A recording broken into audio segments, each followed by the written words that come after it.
Lundi, ça a fait beaucoup parler d'ailleurs, ces chauffeurs de taxi qui pourchassent littéralement les chauffeurs d'Uber, ce service donc que vous appelez grâce à votre téléphone intelligent. Eh bien, il n'y a pas que les chauffeurs de taxi qui ont décidé de prendre en chasse Uber. L'impôt est sur la trace de cette entreprise. Jean-Sébastien Cloutier, une entreprise, d'ailleurs, c'était flou tout ça. Est-ce qu'elle payait des impôts au Québec? Il y a une enquête qui est en cours. Voilà, c'est ce qu'on vérifie et qu'on est encore en train de vérifier. Patrice, je me trouve actuellement, en fait, devant l'édifice où se trouvent les bureaux discrets de la compagnie Uber sur Notre-Dame, dans le Vieux-Montréal, au 3e étage.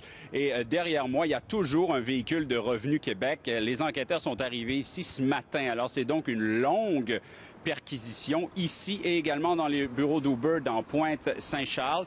Le porte-parole de Revenu Québec l'a dit ce matin, on cherche le plus d'informations possible, des preuves supplémentaires parce qu'on soupçonne Uber d'avoir contrevenu aux lois fiscales québécoises, notamment aux lois sur les taxes de vente, sur l'impôt. Est-ce que l'entreprise paie l'impôt, les taxes qu'elle doit payer? Est-ce que peut-être aussi ses employés, ses chauffeurs paient ses taxes et ses impôts?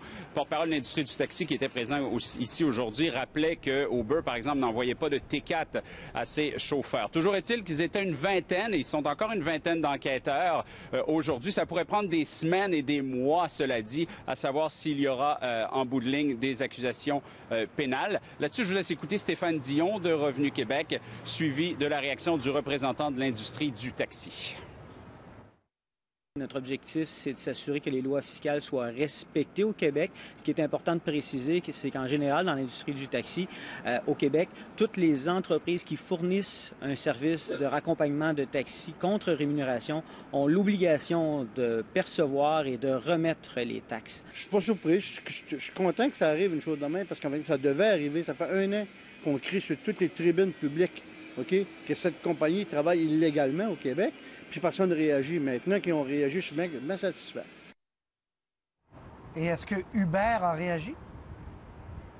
Réponse plutôt laconique que je vous lis rapidement. Nous voulons continuer à travailler avec les différents acteurs impliqués au Québec afin de promouvoir l'innovation, la création d'emplois ainsi que de fournir aux consommateurs des options tant attendues de transport abordable. Bref, une réaction sans vraiment de réponse. Donc voilà, un nouveau chapitre, un autre front de bataille. Il y a la bataille du transport illégal avec l'application UberX. Et là, il y a cette bataille sur le front de la fiscalité maintenant. Revenu Québec qui débarque dans cette histoire déjà compliquée.